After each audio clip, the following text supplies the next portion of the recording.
மகாபெரிவாழனும் ஸ்ரீ லலிதா ரகசிய கிருஷ்ணநாமத்தில் வாக்தேவதைகள் நம்பிக்கையின் நாமங்களாக சொல்லிக்கொண்டு அனுகிரகம் செய்பவளாக கடைசி அதிகாரத்தில் சொல்லிக் கொண்டு வருகிறார்கள். அப்படி சொல்லும் பொழுது அவள் சாமர்த்தியம் நிறைந்தவளாக, எதில் கலைகளில் சாமர்த்தியம் உடையவளாக அப்படின்னு பார்த்தோம்.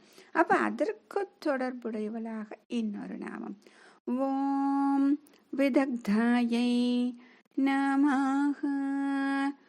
ஓம் விதக்தாயை நமஹ. இந்த விதக்தா அப்படின்னு சொன்னோம் அப்படின்னா மிகச்சாதுரியம் நிறைந்தவள் அப்படின்னு சொல்றது. அம்பிகைக்கு போய் எதற்கு சாதுரியம் அப்படின்னு நமக்கு தோன்றும் இல்லையா? இந்த பிரம்மம் என்ன பண்ணுது அப்படின்னா, தான் செய்யக்கூடிய எல்லா காரியங்களையும் ஒரு நேர்த்தியோடு தான் செய்கிறது.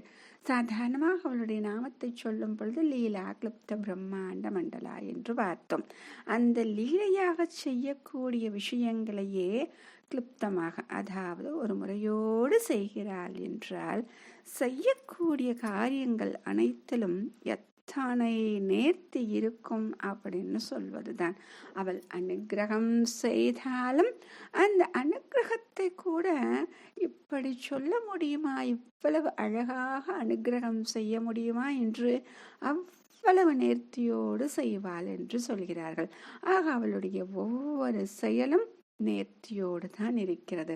அவள் நமக்கு செய்யக்கூடிய அந்த கருணையாகட்டும், அன்பாகட்டும், செய்யக்கூடிய அனுகிரகமாகட்டும், அத்தனையிலும் நேர்த்தி உண்டு என்று சொல்கிறார்கள். மகாபெரிவா சரணம்.